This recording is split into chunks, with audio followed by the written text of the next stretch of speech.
ఇప్పటికే తెలంగాణలో రైతులను నట్టేట ముంచింది కాంగ్రెస్ సర్కార్. రైతులను ఏ స్థాయిలో మోసం చేసింది, ఏ స్థాయిలో ముంచింది అని అంటే నిజంగా ఒక సామాన్య రైతుని అడిగితే వాళ్ళే చెప్తారు. వాళ్ళే చాలా బాగా చెప్తారు ఏ విధంగా, ఎంత పెద్ద స్థాయిలో, ఎంత తీవ్ర స్థాయిలో కాంగ్రెస్ ప్రభుత్వం రైతులకి తెలంగాణలో నష్టం చేసిందనే విషయం. అయితే ఇప్పుడు తాజాగా రైతు భరోసా సంబంధించి, రైతు భరోసా కొందరికి అంటూ కూడా ప్రభుత్వం చెప్తా వస్తోంది. సాగు యోగ్యమైన భూములు అనే పేరుతో సర్వేలు చేస్తూ ఏ విధంగా రైతులను మరో విధంగా మోసం చేయబోతోంది అనేది కూడా ఇప్పుడు ప్రధానంగా చర్చ జరుగుతోంది. దీనికి సంబంధించి మనకి పూర్తి సమాచారం అందించడానికి మా ప్రతినిధులు సూరజ్ మనకి హైదరాబాద్ నుంచి అందుబాటులో ఉన్నారు లైవ్ లో, అదేవిధంగా సాంబశివరావు ఖమ్మం నుంచి అందుబాటులో ఉన్నారు, రవీందర్ నిజామాబాద్ నుంచి లైవ్ లో అందుబాటులో ఉన్నారు. ముందుగా సూరజ్ తో మాట్లాడదాం. సూరజ్, ఒక ప్రశ్న తలెత్తుతోంది. ఎందుకు గతంలో అందరికీ కేసీఆర్ రైతు బంధు ఇచ్చినప్పుడు వీళ్ళెందుకు కాంగ్రెస్ ప్రభుత్వం ఎందుకు కొందరికి అని చెప్తూ వస్తుంది? ఎందుకంటే ఆల్రెడీ చాలా ఎక్స్పీరియన్సెస్ ఉన్నాయి రైతులకి తెలంగాణలో. అధికారంలోకి వచ్చినప్పటి నుంచి కూడా అనేక పథకాలకు సంబంధించి ఎంత మేరకు అమలు చేస్తున్నారు, ఎంత మేరకు ఎగ్గొడుతున్నారు. ఎగ్గొట్టడం అనేది ఇప్పుడు ఒక ప్రధానంగా కీలకమైన చర్చ జరుగుతోంది. రుణమాఫీకి సంబంధించి ప్రభుత్వం ఎట్లా వ్యవహరించింది అనేది ఆల్రెడీ చూసి ఉన్నారు. తాజాగా ఈ రైతు భరోసాకి సంబంధించి సర్వేలు చేస్తామని చెప్తోంది. ఇప్పటికే రైతులకి ప్రభుత్వం నుంచి ఒక్కొక్క ఎకరానికి నిజంగా 17,500 వరకు బాకీ ఉన్న పరిస్థితి కనిపిస్తుంది. తాజాగా ఈ సర్వేల పేరుతో ఏం జరగబోతుంది?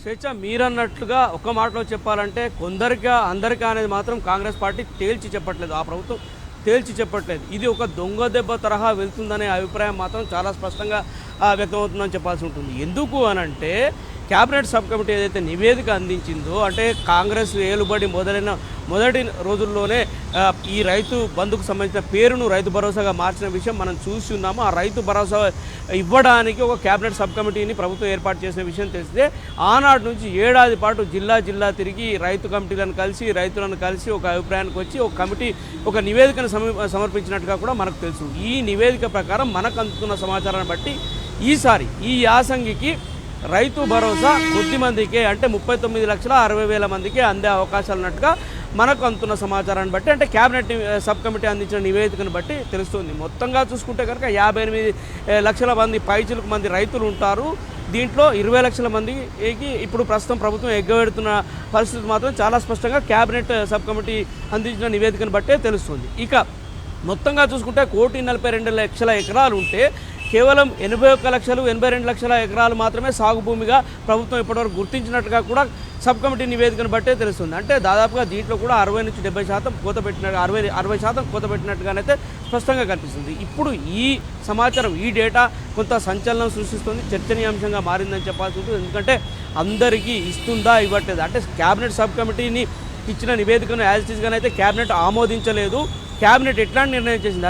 క్యాబినెట్ సబ్ కమిటీ అందించిన నివేదిక పైన కనీసం పట్టుమని 10 నిమిషాలు కూడా చర్చించకుండానే కాంగ్రెస్ క్యాబినెట్ ఒక నిర్ణయాన్ని కూడా చేసేసిందని చెప్పి ఒక సమాచారం బయటకు వచ్చింది. 4,557,000 కోట్లు మాత్రమే కేటాయించుకున్నట్టుగా కూడా క్యాబినెట్ ఆమోదించినట్టుగా కూడా ఒక సమాచారం బయటకు వచ్చింది క్యాబినెట్ సబ్ కమిటీని బట్టి. ఇప్పుడు అదే నిజమని తేలుతుంది. అయితే గతంతో పోలిస్తే కనుక ఇది ఖచ్చితంగా ఒక పెద్ద దెబ్బే రైతాంగానికి అని చెప్పాల్సి ఉంటుంది. అయితే వరంగల్ డిక్లరేషన్, రైతు డిక్లరేషన్ ఏదైతే చేశారో ఈ రైతు డిక్లరేషన్ పూర్తిగా కాంగ్రెస్ ప్రభుత్వం తుంగలో తొక్కేసింది, గంగలో కలిపిందని చెప్పాల్సి ఉంటుంది. ఇక రైతు ప్రయోజనాలు అనే మాట చాలా దూరం మాట. రైతు ప్రయోజనాలను పూర్తిగా మట్టిలో కలిపేసిందని చెప్పేసి కూడా పెద్ద అపవాదు వ్యక్తమవుతున్న క్రమంలో ఇలాంటి సమాచారం బయటకు వస్తున్న పరిస్థితి కొంత సంచలనం సృష్టిస్తుందని చెప్పాల్సి ఉంటుంది. రైతు పంట రుణమాఫీ అని చెప్పేసి ఏదైతే ఉందో అది పూర్తిగా ప్రహసనమైన విషయం తెలిసిందే. కేవలం 21,000 కోట్ల రూపాయలు మాత్రమే కేటాయించి 2 లక్షల లోపు రుణాలను క్లియర్ చేశాము, అందరికీ క్లియర్ చేశామని కాంగ్రెస్ ప్రభుత్వం చెప్తున్నా కానీ 60% మందికి క్లియర్ కాలేదు, 50% మందికి క్లియర్ కాలేదనే ఆరోపణలు పెద్ద ఎత్తున వినిపించిన విషయం తెలిసిందే. స్వయంగా రైతులోనే పెద్ద ఎత్తున అసహనం కూడా పెలుబుకిన విషయాన్ని మనం స్పష్టంగా చూసినాము. ఈ నేపథ్యంలోనే ప్రస్తుతం రైతు భరోసా ఎందరికి అందుతుందనే దానికి సంబంధించి ఒక స్పష్టమైన సమాచారం బయటికి రావట్లేదు. జనవరి 26 నుంచి అయితే ఈ పథకం అమల్లోకి వస్తుందని చెప్పేసి అయితే అంటున్నారు.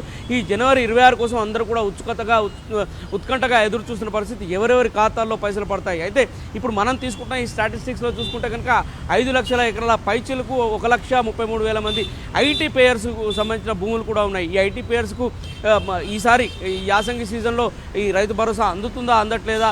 సింగరేణి కార్మికులు ఇందులో ఉన్నారు. సింగరేణి కార్మికులకు ఈ భరోసా అందుతుందా లేదా అన్న ఆందోళన కూడా ఒక వైపు నుంచి కనిపిస్తుంది. ఇక ఈ సింగరేణి బెల్ట్లో ఉన్న దాదాపుగా 14 నియోజకవర్గాల ప్రజాప్రతినిధుల్లో కూడా ఈ ఆందోళన చాలా స్పష్టంగా కనిపిస్తుంది. ఎందుకంటే అందులో 60% మంది 70% మంది సింగరేణి ఉద్యోగులు ఐటీ పేయర్స్ ఉంటారు కనుక వాళ్ళు కనుక లిస్టులో నుంచి తొలగిపోతే పెద్ద ఎత్తున ప్రభావం పడే అవకాశాలు ఉంటాయని చెప్పేసి కూడా కాంగ్రెస్ సంబంధించిన ప్రజాప్రతినిధులు స్వయంగా ఆందోళన వ్యక్తం చేస్తున్న పరిస్థితి మనం చూస్తూనే ఉన్నాం. ఈ నేపథ్యంలోనే అదే ప్రాంతానికి సంబంధించిన ఒక మంత్రిని కూడా రంగంలోకి దించి ముఖ్యమంత్రితో వాళ్ళు ఒక రాజీ ఫార్ములాను కుదుర్చుకున్నట్టుగా సమాచారం అంతా ఉంది. అయితే ఇది ఏదైనా కానీ జనవరి 26 నాడు ఫైనల్ అయ్యే అవకాశాలు ఉంటాయి. ఎందుకంటే ఆ రోజు నుంచే రైతు భరోసాకు సంబంధించిన అంశము వాటికి సంబంధించిన నిధులు రైతుల ఖాతాల్లో జమ కావడం మొదలవుతుంది. అయితే 20 నుంచి 24 తారీఖు వరకు గ్రామ సభలు నిర్వహిస్తామని చెప్పేసి కాంగ్రెస్ వర్గాల నుంచి అందుతున్న సమాచారాన్ని బట్టి తెలుస్తుంది. సచివాలయ వర్గాల నుంచి అందుతున్న సమాచారాన్ని బట్టి తెలుస్తుంది.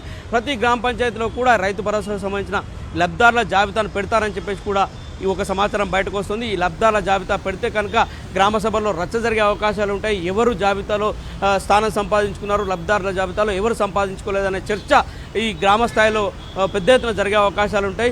రెండు వర్గాలుగా విడిపోయి కొంత ఘర్షణయుత వాతావరణం కూడా నెలకొనే ప్రమాదం లేకపోలేదు, పొంచి ఉందని చెప్పేసి కూడా ఒక సమాచారం. అయితే సూరజ్, ఇంకో ప్రధానమైన చర్చ ఏంటంటే ఎందుకు ఈ కోతలు గతంలో అందరికీ ఇచ్చినప్పుడు ఈ ప్రభుత్వం ఎందుకు ఇట్లా కోతలు విధిస్తోంది అనేది ప్రధానంగా చర్చ జరుగుతోంది. అనేక మంది కాంగ్రెస్ నాయకులు కూడా గ్రామాలకు వెళ్ళినప్పుడు ప్రజల్ని ఎదుర్కోలేని సిచ్యువేషన్ లో ఉన్నామని చెప్పి కూడా అంతర్గతంగా మాట్లాడుకుంటున్న పరిస్థితి ఉంది కదా.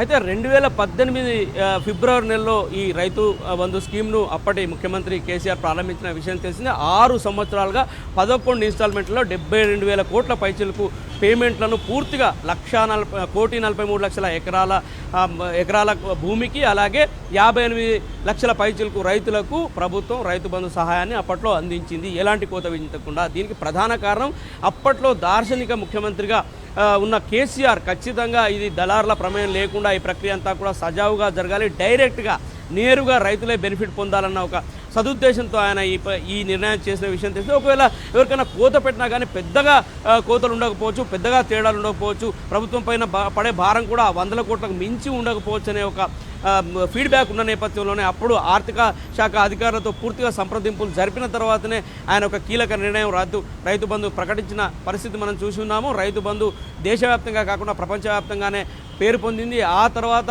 కాంగ్రెస్ మొన్న ఎన్నికల ప్రచారంలో భాగంగా మేము కూడా రైతు భరోసా ఇస్తామని అనడానికి రైతు బందే ప్రధాన కారణమని చెప్పక తప్పదు. అయితే కాంగ్రెస్ ఏలుబడిలోకి రాకముందు ప్రచారంలో చాలా పకడ్బందీగా ఖచ్చితంగా ఒక విషయాన్ని చెప్పింది.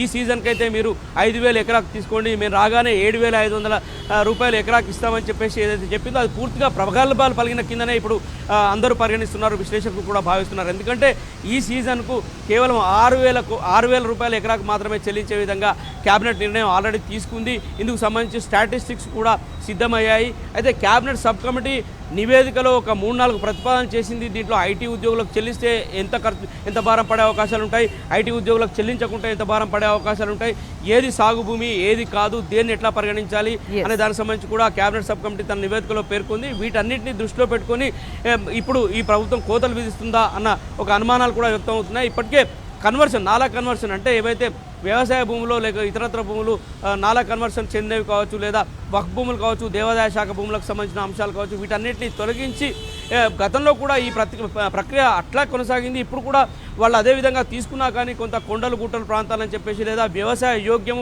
యోగ్యం కానీ అని ఏదైతే 2 పదాలను విశ్లేషించుకొని ప్రభుత్వం ముందుకెళ్తుందో దీని పట్ల అనేక అనుమానాలు వ్యక్తం అవుతున్నాయి. దీని ద్వారా దళారుల ప్రమేయం పెరిగే అవకాశం ఉంటుంది. అగ్రికల్చర్ ఎక్స్టెన్షన్ ఆఫీసర్లు ఫీల్డ్ సర్వే చేసినా లేకుంటే శాటిలైట్ ద్వారా ఏది సాగు భూమి ఏది కాదు అని తేల్చాలన్నా కానీ కరెక్ట్ స్టాటిస్టిక్స్ రాకపోవచ్చు, కరెక్ట్ డేటా రాకపోవచ్చు, దానిపైన విశ్వసనీయత ఉండకపోవచ్చు అనే అనుమానాలు వ్యక్తమవుతున్న క్రమంలో ఇవన్నిటినీ ఆలోచించి గతంలో తొలి ముఖ్యమంత్రిగా ఉన్న కేసీఆర్ ఎలాంటి కోతలు లేకుండా ఎలాంటి శశభిషలు లేకుండా అందరు రైతులను కూడా లబ్ధిదారులుగా పరిగణించి అంత భూమిని కూడా వ్యవసాయయోగ్యంగానే పరిగణించి ఆయన రైతు బంధు పథకాన్ని అమలు చేశారు. అందుకు పూర్తి భిన్నమైన వాతావరణం ఇప్పుడు నెలకొని ఉందని చెప్పాల్సి ఉంటుంది. ఈ రైతు భరోసా పేరిట కాంగ్రెస్ ఏలుబడి మొదలు కాగానే ఒక సబ్ కమిటీని ఏర్పాటు చేయడము, దాదాపుగా 7 ఏడాది పాటు కాలయాపన చేశారు. ఇందుకు సంబంధించి పూర్తి గణాంకాలను అసెంబ్లీలో ప్రవేశపెడతాము, ఒక తీర్మానం చేస్తామన్నారు. అవన్నీ కూడా ఏమీ చేయకుండానే నేరుగా ఇవాళ సబ్ కమిటీ ఏదైతే నివేదిక క్యాబినెట్కి అందించిందో ఆ క్యాబినెట్ కూడా పూర్తి స్థాయిలో చర్చించిందనే సమాచారం మనకు లేదు. 5 నుంచి 10 నిమిషాల కంటే ఎక్కువ దీనికి సంబంధించి ఫోకస్ చేయలేదని చెప్పేసి తెలుస్తుంది. ఈ తరుణంలో రైట్. ఎలాంటి నిర్ణయం జరిగింది, ఎలాంటి అమౌంట్ ఎట్లా లబ్ధాలకు చేరుతుంది, ఎంతమందికి చేరుతుంది అనే దానికి సంబంధించి కొంత సందిగ్ధ వాతావరణం నెలకొని ఉంది. ఈ నేపథ్యంలోనే ఒక ఉత్కంఠ వాతావరణం అయితే ప్రస్తుతం తెలంగాణ వ్యాప్తంగా రైతాంగంలో ఉందని చెప్పాల్సి ఉంటుంది. ఇప్పటికే పంట రుణమాఫీ పేరిట వాళ్ళకు ఒక చేదు అనుభవం ఎదురైన క్రమంలో ఈ క్రమంలోనే రైతు భరోసా ఎంతమందికి అందుతున్నది ఆందోళన అయితే స్పష్టంగా కనిపిస్తుంది. స్వేచ్ఛ.